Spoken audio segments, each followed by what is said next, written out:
pendant ce direct pour ne pas trop durer. Mais peut-être que, pas trop sûr, peut-être après ce direct.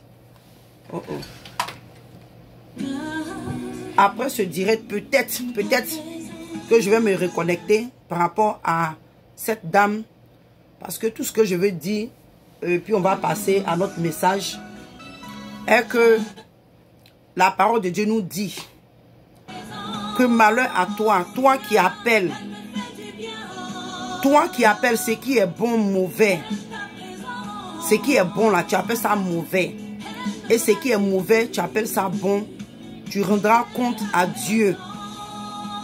Et si des gens sont dans le faux et que tu viens les supporter sur la toile, c'est-à-dire que tu les encourages à égarer plus les enfants de Dieu, tu vas payer le prix, quels que soient les miracles, quel que soit ton ministère, quels que soient les prodiges que tu auras opérés dans ton ministère. Mais à cause de ta parole, à cause de ce que tu as dit, tu as conduit beaucoup d'enfants de Dieu à l'enfer. Et c'est dommage parce que si vous avez eu l'habitude de nous suivre depuis plus de 2 ans, 3 ans, pourquoi est-ce que, peut-être que je peux dire que je n'ai pas vraiment la force de parler de ça, c'est que, c'est maintenant que je comprends que vraiment, le Seigneur, l'Esprit de Dieu parle. Parce que la tiédeur, la manifestation de l'incrédulité, si je peux dire, ou la, comment je peux appeler ça même? Comment je peux appeler ce mot-là? Ça m'échappe. C'est que la médiocrité des chrétiens, c'est des choses que depuis que nous sommes venus sur la toile, nous avons parlé de ça. Nous avons parlé de ça. Oh, toi, qu'est-ce qui ne va pas avec toi? C'est... Excusez-moi, donnez-moi une minute. Je ne sais pas si c'est l'internet là qui déconne. Et comme j'étais en train de dire, la médiocrité des chrétiens. Et c'est des choses que depuis sur la toile, nous avons parlé de ça. Mais aujourd'hui, c'est ce que nous sommes en train de voir. Nous sommes en train de voir ces œuvres-là. Nous sommes en train de voir ces actes-là. Et ça fait pitié. Parce que c'est des choses que le Seigneur avait déjà dit à travers nous. Alléluia. De la manière que les chrétiens aujourd'hui sont devenus tièdes. Les chrétiens sont devenus tièdes. Ils se sont détournés des voies de Dieu. Aujourd'hui, il y a des chrétiens qui prennent plaisir dans le mensonge. Et ce qu'on avait toujours dit, c'est que les chrétiens aujourd'hui, ils n'aiment pas lire leur Bible. Parce que comment une femme va venir te dire que c'est elle qui va présenter Jésus-Christ au monde entier. Qu'est-ce que la Bible dit de ça? Ça veut dire que déjà même là, si tu lis ta Bible, que tu es vraiment spirituel, tu allais comprendre que c'est un esprit de l'antichrist qui est en train de parler. Parce que c'est parce que la Bible nous a dit. Quand la Bible nous a dit que le Seigneur doit venir, il n'a pas dit que c'est un homme ou bien une femme en Côte d'Ivoire qui va présenter qui est Jésus-Christ de Nazareth. Parce que depuis sur la croix de Golgotha, depuis que le Seigneur Jésus est descendu sur la terre et que les disciples, excusez-moi, les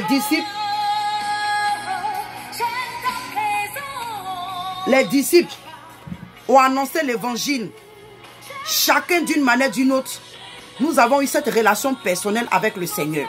Le Seigneur se présente, le Seigneur a été déjà manifesté à l'humanité. Le Seigneur Jésus a été déjà présenté. Le jour de son avènement, ce n'est pas une femme ou un homme qui va venir dire que venez voir. C'est faux. Mais comme je dis, je ne vais pas prendre trop mon temps dessus. Quand le temps viendra, je vais parler de ça un peu pour réveiller encore. Parce que j'avais décidé de ne même plus parler. Mais ça fait pitié parce que quand nous donnons des messages comme ça, ici, qui vont édifier les enfants de Dieu. Ok. Prophétiser que Jean-Baptiste, c'est lui qui devait préparer le chemin. C'est un peu trop fort. Excusez-moi. Alléluia. Parce que ce que je voulais ajouter, quand le Seigneur devait naître, quand Dieu devait descendre sur la terre, en Jésus, la Bible, nous savons que c'est Jean-Baptiste, comme la Bible nous a dit, même c'est Jean-Baptiste, la parole de Dieu, que c'est Jean-Baptiste qui devait préparer le chemin, alléluia, du Seigneur Jésus. Mais cette femme dit que c'est elle qui va présenter Jésus à l'humanité quand il viendra chercher l'église, que ce Dieu-là, il est en Côte d'Ivoire. Vous voyez, ce qui me fait pitié, c'est que quand le Seigneur dit qu'il va frapper la Côte d'Ivoire, aujourd'hui je comprends. Parce que quand tu vas sur la toile de ces personnes, quand je lis les noms, je sais que c'est des Ivoiriens et de la même qui sont en train de blasphémer. Tu vas peut-être me dire non, mais l'Amérique, c'est un pays bien aimé. Dieu deal avec chacun à sa manière. Dieu deal avec chaque pays à sa manière. Donc ne pense pas que comme en Amérique ici,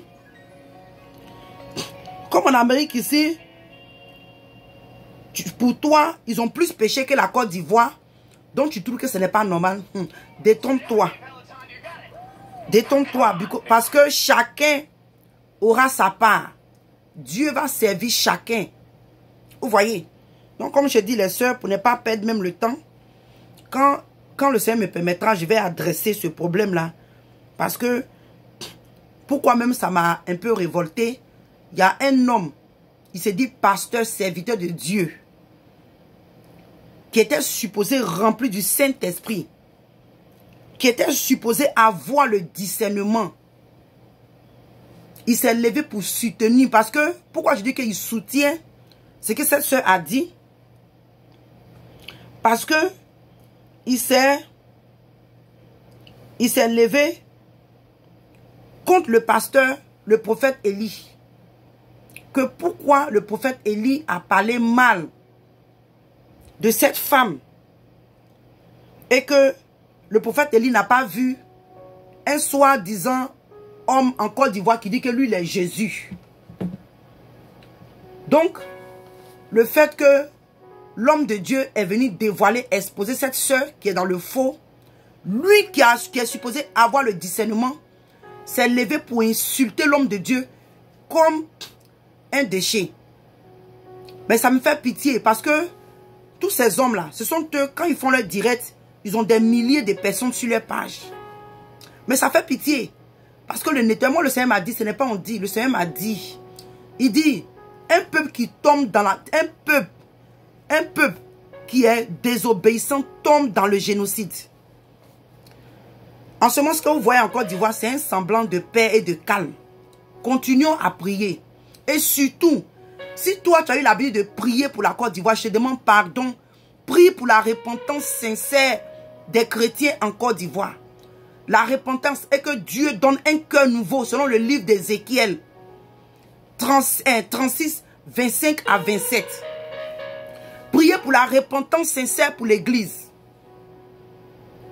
Et que l'évangile, parce que si les hommes de Dieu sont touchés, l'évangile pur sera annoncé en Côte d'Ivoire.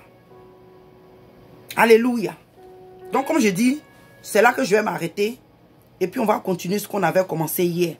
Mais quand le temps viendra, on parlera de ça. Définitivement, je vais adresser ça. Donc bien aimé, toi qui es connecté, il faut partager afin d'édifier quelqu'un aussi. Alléluia. Alléluia. Donc comme je disais hier, nous avons parlé, alléluia, de la sœur. Je l'appelle la sœur, celle qui était, qui avait eu, elle était déterminée. Cette femme qui était déterminée, alléluia, quel que soit ce que le Seigneur avait prononcé comme parole, elle n'a pas laissé le découragement, elle n'a pas laissé les dires du Seigneur la décourager. Mais elle a persévéré. Et nous avons vu que dans sa persévérance, elle a reçu ce qu'elle voulait du Seigneur. Mais bien aimé, comme je dis aujourd'hui, je viens encore, excusez-moi, parler de deux femmes. Alléluia. Parce que c'est hier, je devais faire tout. Mais je n'ai pas eu le temps de finir. Alléluia. Donc, j'étais obligé de commencer. Et même aujourd'hui, j'avais décidé de commencer un peu plus tôt. Mais vraiment, avec le Facebook, là, ce n'est pas facile. Ce n'est pas facile. C'est pourquoi quand vous êtes connectés, les sœurs, nous vous demandons de partager. Ce n'est pas parce qu'on veut vous obliger. Mais parce que nous, avec nos téléphones, c'est compliqué. On ne peut même pas partager. On ne peut pas faire les watch parties. Je ne sais pas si c'est le message que nous donnons. Nous avons été signalés par Facebook. Je ne sais pas, mais Facebook nous a limités dans beaucoup de choses. Donc, bien aimé, toi qui nous suis longtemps, à chaque fois que tu es connecté, il faut partager. Parce qu'aujourd'hui, nous avons la force de partager des messages qui n'édifient pas. Et je pense que si à chaque fois tu es connecté sur nos messages, c'est parce que quelque part, il y a quelque chose qui t'édifie. Donc, cette chose qui t'édifie là peut aussi édifier quelqu'un. Alléluia. Parce que nous voyons, je ne dis pas ça, ce n'est pas en méchant, mais je vois certaines sœurs, ce n'est pas aussi la jalousie. Mais quand nous voyons que sur certains directs, nous voyons combien de fois les partages se font. Mais quand vous venez ici, pour partager, on oublie de vous demander pardon et ce n'est pas normal. Moi, je n'aime pas trop dire aux gens partager, j'aime pas. Parce que je me dis que quand on va sur la toile et on regarde les choses qui n'édifient pas, où on insulte les trucs, la perversité, on a la force de partager. Donc, si même tu n'es pas en train d'évangéliser publiquement et que tu es connecté, c'est une direct que depuis longtemps tu suis ces personnes et tu sais que c'est édifiant, tu peux partager. Tu as des groupes, tu as des amis. Sur ta page, tu peux partager. Afin que les gens soient édifiés. Parce que quand nous sommes connectés, qu'il n'y a pas de partage, les gens ne mettent pas les cœurs. Vous voyez, ça fait que ça empêche même nos directs d'aller où ça doit aller. De qui de droit, ça ne va pas. Parce que Facebook, ils ont une manière de faire. Quand on trouve que peut-être que ce que tu fais ne plaît pas aux gens, tu es limité dans beaucoup de choses. Bien aimé. Et je le dis et je le répète, je dis, nous qui nous connectons, on s'est dit enfants de Dieu. Mais il dit que Facebook va amener beaucoup de chrétiens à l'enfer. Parce que quand nous sommes connectés, les choses que nous approuvons, les choses que nous partageons, qui ne sont pas de Dieu, qui ne sont pas approuvées de Dieu, à cause de ça seulement, il y a des gens qui vont rendre compte à Dieu pour cela et ils risquent de perdre leurs âmes. Donc, pourquoi ne pas partager les messages que toi-même tu sais que ce que la sœur est en train de dire, c'est quelque chose de bien et ça peut changer la vie de quelqu'un. Donc, que le Seigneur vous bénisse, ce n'est pas un méchant, mais c'est quelque chose, c'est une remarque que je suis en train de faire, c'est quelque chose que j'ai remarqué. Et c'est dommage parce que la plupart des sœurs que je vois ici, quand tu vas sur les pages, elles ont l'habitude de partager certaines directs. Mais quand elles viennent ici, on doit leur demander pardon. Vous voyez? Et si, comme je dis, hein, mais c'est une seule personne, nous allons compter. Parce que moi, personnellement, si par le message que le Seigneur met dans ma bouche, qu'une âme est sauvée réellement par ce message, bien aimé, si moi je travaille sur mon salut, que je rentre au ciel, ma récompense sera grande. Parce que c'est bien beau d'évangéliser puis avoir des mouches sur ton direct. Mais est-ce que ces personnes seront sauvées? Est-ce que ces personnes vont obtenir? C'est-à-dire que en te suivant, quand la mort vient, est-ce que ces personnes hériteront le royaume des cieux? Parce que les jeux que nous faisons sur le Facebook ne déterminent pas le salut de quelqu'un. Alléluia. C'est quand la personne reçoit et elle va dans la présence de Dieu et que cette personne cherche et parle, c'est-à-dire que cherche, pose des questions à Dieu, parle avec Dieu. C'est-à-dire que de la même que la personne, Dieu se révèle à cette personne et que la personne donne sa vie totalement à Dieu. C'est ce qui fait de toi un gagneur d'âme ou bien une gagneuse d'âme. Mais toujours est que quand nous sommes sur la toile, nous voulons parce que nous ne sommes pas venus pour prêcher à une seule âme. Mais si c'est à là que nous sommes limités, on n'aura pas le choix. Mais le Seigneur a dit d'aller partout et faire des nations des nations des disciples. Donc la nation n'est pas seulement à une seule personne, mais à plusieurs, partout. Et quand tu partages les directs, ça peut aller partout. Où les gens comprennent le français, ils entendront ces messages. Et comme je dis, si par ton message, par ton partage, une âme a été sauvée. Parce qu'aujourd'hui, quand on va sur les directs des cyberactivistes, les Makoso, ces personnes-là, c'est des milliers de partages. Et non seulement ces personnes sont arrogantes, ils ont des langages vulgaires. C'est que souvent quand je me pose la question, je me demande, mais qu'est-ce qui ne va pas avec l'homme? Qu'est-ce qui ne va pas avec l'être humain? Parce que nous avons la force de partager des choses, des vanités. Mais des messages qui vont emmener les enfants de Dieu à être sauvés. On a la paresse de mettre le doigt sur le partage et partager. Donc, que le Seigneur vous bénisse. Alléluia. Donc, comme j'étais en train de dire que hier, on avait parlé d'une femme qui avait touché le Seigneur par ses paroles. Alléluia. Et bien aimé, en tant qu'enfant de Dieu, quand nous sommes dans la présence de Dieu, comment est-ce que nous adressons le Seigneur? Comment nous adressons le Seigneur? Comment est-ce que nous parlons au Seigneur? Parce que cette femme, alléluia, cette femme, quand elle allait dans la présence de Dieu, de la manière qu'elle a parlé au Seigneur, parce que le Seigneur a dit, il dit à cause de cette parole, que la femme parte, mais le démon qui tourmentait son enfant est sorti du corps de l'enfant. Alléluia. Alléluia. Sois béni, maman Dorcas. Vous voyez. Donc aujourd'hui, on va parler. Alléluia. On va parler de la femme qui avait une vie, qui vivait une mauvaise vie, qui allait oint les pieds du Seigneur avec l'huile. Avec l'huile. On va dans le livre de Luc. Dans le livre de Luc 43 jusqu'à 48.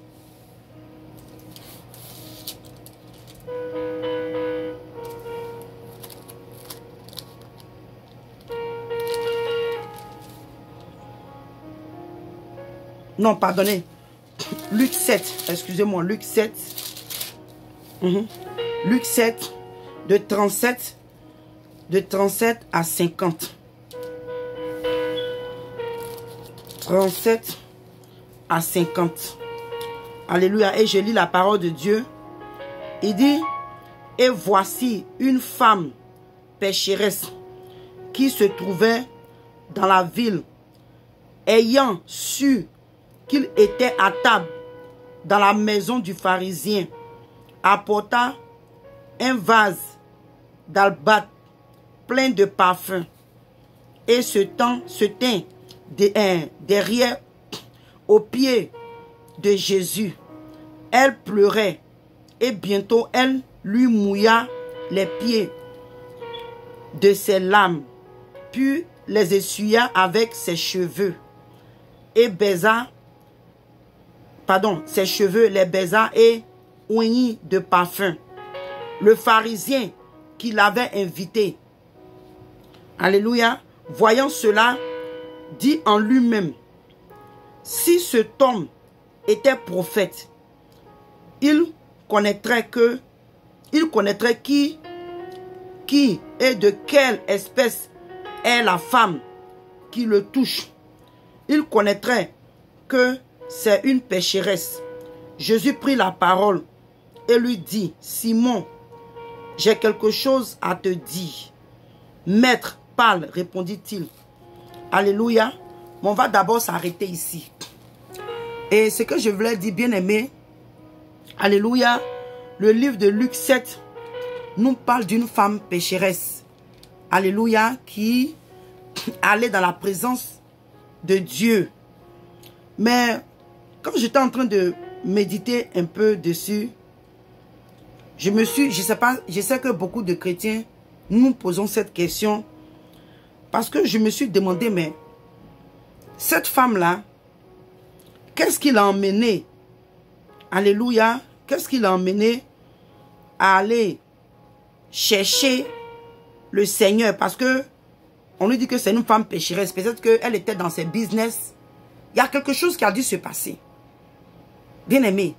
Parce que je le dis, hein, en tant qu'enfant de Dieu, ou en tant qu'être humain, même si je peux mettre ça ici, ainsi, ou bien encore, je le dis, enfant de Dieu chrétien, la vie que tu mènes, si tu es satisfait de cette vie, si d'après toi, tu trouves la satisfaction dans cette vie, tu ne peux pas chercher une autre solution.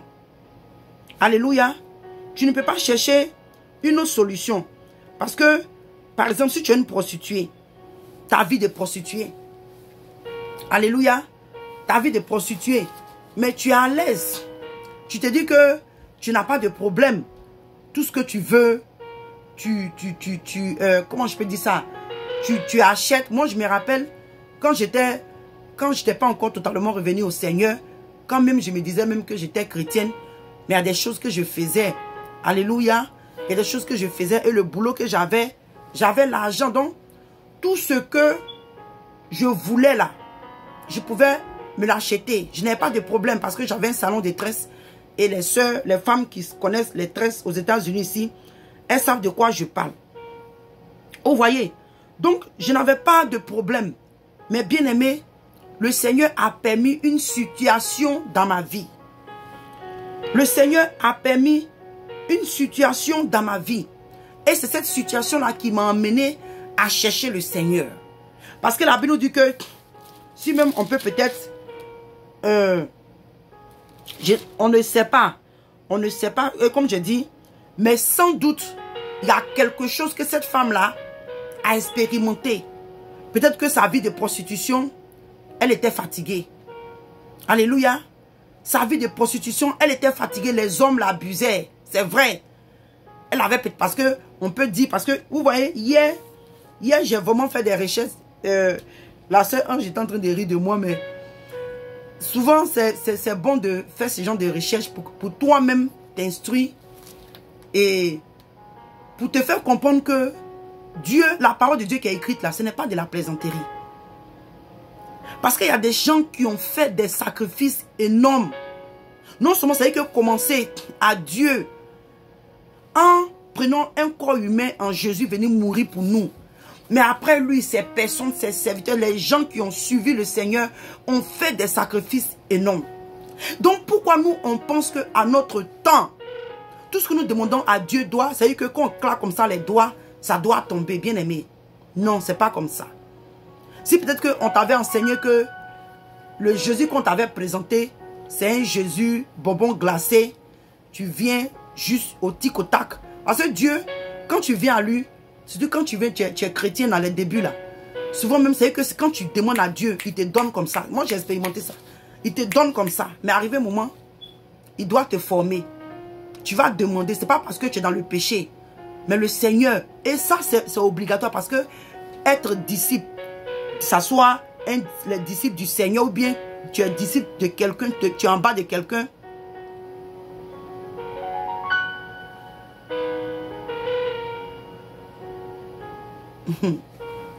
Vous voyez, non? Donc, quand tu es un disciple, tu dois apprendre.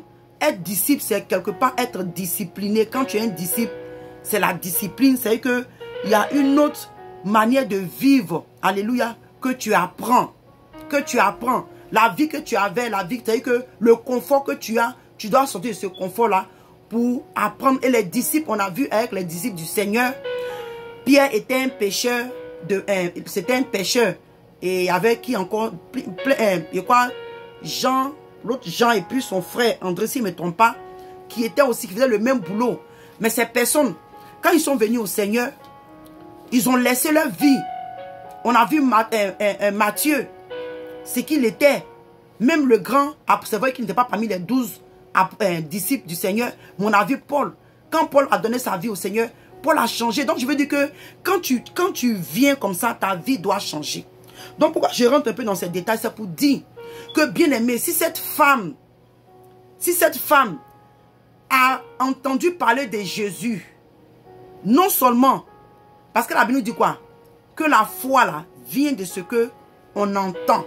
Elle a entendu l'évangile. Ce que le Seigneur Jésus est en train de faire dans la ville. Elle a comparé à sa vie pour dire, mais ah, quand je regarde ma vie, comme je dis là, une prostituée, même si tu es une prostituée de classe, parce que le parfum qu'elle a mis au pied du Seigneur, moi j'ai fait des recherches tout et tout, bien aimé. Si je vous dis le prix en dollars, là je comprends maintenant pourquoi Judas, pourquoi les gens étaient indignés par rapport à l'acte qu'elle a fait. Parce que je m'étais dit que peut-être que c'était un parfum, si on veut comparer à notre temps, peut-être parfum de 300 000, 600 000, bien aimé. Ça n'a rien à voir de toutes ces choses. Quand on va aller plus loin, on va comprendre.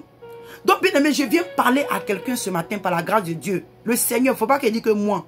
Le Seigneur vient parler à quelqu'un à travers ma bouche. Parce que Dieu doit utiliser quelqu'un. Oh, shalom, mon frère Alex Germany, sois béni. La sœur Joël, sois bénie aussi, maman. Vous voyez? Donc, c'est que la vie qu'elle était en train de mener, il y a quelque chose dont elle devait être fatiguée. Parce que moi, comme j'ai dit, la vie que je menais là, j'étais à l'aise. Mais comme Dieu qui me connaît, il sait où je vais coincer ma fille là, pour la ramener à moi. Et bien aimé, shalom, shalom frère. C'est un homme ou une femme, il a dit, foi en Christ, sois béni, foi en Christ. Et ce qui s'est passé, c'est pas que je n'avais pas l'argent. Bien aimé, je tressais. Et ça là, c'est quelque chose qu'on le dit toujours. Si je n'ai rien fait le jour, c'est-à-dire que si mon business n'a pas marché, c'est 150 $. C'est-à-dire que ça même là, c'est peut-être j'ai tressé seul. Ou bien je n'ai pas tressé, les filles ont tressé, m'ont donné ce qu'elle, ma part. 150 ou bien pour ne pas exagérer, ça fait plus, mais pour ne pas exagérer. Bien aimé, tu fais 150 $ aux États-Unis ici par jour. À la fin du mois, c'est combien d'argent? Combien d'argent? Mais le Seigneur, il y a eu un vide. Je cherchais, il y a quelque chose. Il y a quelque chose qui me manquait. C'est que je ne pouvais pas avoir cette chose-là de mon mari. Je ne pouvais pas avoir cette chose-là de mes enfants. C'est qu'il y a quelque chose. Il y avait ce vide-là que Dieu a laissé en moi. Et c'était lui seul, le Seigneur, qui pouvait combler ce vide-là. Et bien aimé, je te le dis. Oh yes, ce vide est comblé. Ça, je bénis, ce n'est pas par orgueil, ni fierté. Mais bien aimé, je te le dis parce que ce Jésus que nous prêchons là, il est l'inchangeable changeur. Il est le Dieu des cas compliqués. Là où les gens ont failli, Dieu est capable de transformer.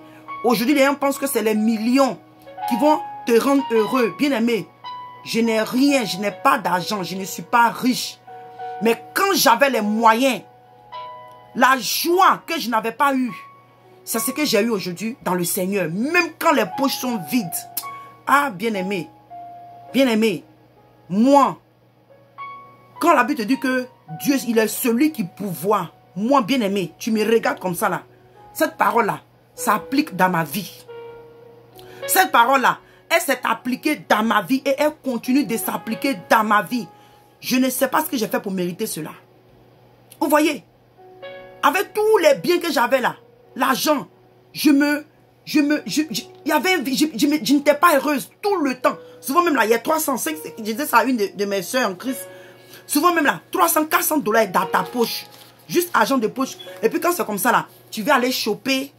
C'est ce qui a fait que quand j'ai jeté mes chaussures, mes affaires, des chaussures indécentes, les trucs, il dit des sacs. Et Ange m'a dit, elle dit Naomi, parce qu'elle m'appelle Naomi. Elle dit Naomi, il faut prendre les photos. Mais je dis, bien aimé, quand l'Esprit de Dieu te presse, il dit, bien aimé, tellement, c'est pas comment je vais expliquer, je voulais me débarrasser de ces choses. Ça me dit, ah, si j'avais su. Parce que souvent, quand tu parles, c'est bien bon quand tu montres les preuves. Les preuves. Vous voyez? Donc, je rentre un peu dans ce thème pour dire que, bien aimé, cette femme-là, il y a eu un vide en elle. Il y a eu un vide, il y a quelque chose. Elle avait peut-être les grands hommes de la place. Elle avait les riches, les princes. En tout cas, tout ce que tu peux imaginer. Bien aimé. Peut-être même que la maison où elle vivait, en son temps, était une maison de luxe. Les meubles qu'elle avait, toutes ces choses qu'elle avait bien aimées. Parce que le prix du parfum, quand j'ai comparé bien aimé, ce n'est pas quelqu'un qui va vivre dans du n'importe quoi. Hein. Parce que si tu as eu à acheter un parfum comme ça, grand prix, à leur temps qui était un grand prix aussi, bien aimé, c'est que la dame là ne vivait pas dans du n'importe quoi. Mais vous voyez, malgré toute la richesse, malgré tout ce qu'elle avait bien aimé, ma soeur, j'espère que le Seigneur est en train de parler à quelqu'un. Malgré tout ce qu'elle avait, elle savait qu'il y a quelque chose qui lui manquait. Et cette chose pouvait combler toute chose dans sa vie, qui était le Seigneur Jésus. Qui était le Seigneur Jésus qui lui manquait. Et la Bible dit que quand elle est rentrée, bien aimée, parce que, je sais pas comment je vais vous expliquer, c'est que quand elle est rentrée, elle n'a pas demandé, ah Seigneur, est-ce que je peux me prosterner devant toi? Est-ce que je peux essuyer? Est-ce que je peux prendre mes larmes pour essuyer tes pieds? Seigneur, est-ce que je peux prendre mes larmes pour laver tes pieds? Est-ce que je peux prendre mes cheveux pour essuyer tes pieds? Non, bien-aimé. Quand toi-même tu es fatigué, quand Dieu voit que mon enfant est fatigué, le Seigneur, il y a des choses que le Seigneur va mettre en place pour que ta repentance soit sincère. C'est pourquoi la parole de Dieu pour nous dans le livre de 2 Corinthiens 7, verset 10, il dit que la repentance, alléluia, il dit que la tristesse, selon Dieu là, elle t'emmène à la repentance, à salut. Parce que quand tu reçois, quand tu fais cette repentance là, elle va t'amener au salut du Seigneur. Ce n'est pas la repentance. Sois béni maman, Mena, sois béni maman. Shalom à toi. Ce n'est pas une repentance que non, ah, comme dans la ville, j'ai vu que le Seigneur est en train de faire les miracles. Moi aussi, laisse-moi aller. Peut-être qu'il va faire... Non. Cette femme allait au pied du Seigneur, pas pour un miracle. Mais bien aimé, elle a reconnu. Elle a reconnu la vie qu'elle menait. Elle a reconnu que ce qu'elle faisait n'était pas bien aux yeux. Elle a reconnu que sa vie de prostitution, l'orgueil, parce que bien aimé, aller acheter un tel parfum, il y avait l'orgueil quelque part. Il y avait la fierté quelque part. Le luxe était son partage. Donc bien aimé, je viens encourager une sœur pour te dire bien aimé, qu'est-ce que tu traverses en ce moment? Peut-être que les gens t'ont parlé de certains prophètes. Les gens t'ont parlé de certaines personnes. Quand ils prient pour toi, ta situation se déclenche.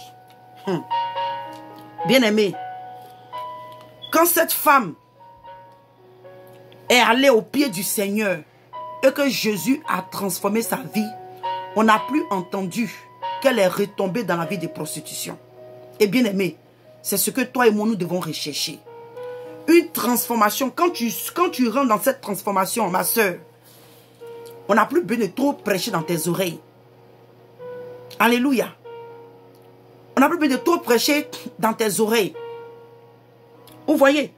Donc cette femme, bien aimée, comme je dis, il y a quelque chose qui l'a emmenée. Elle était fatiguée de sa vie. Elle était fatiguée d'être malmenée par les hommes. Elle était fatiguée d'être abusée par les hommes. Elle était fatiguée, bien aimée, d'être rejetée par sa famille. Parce qu'une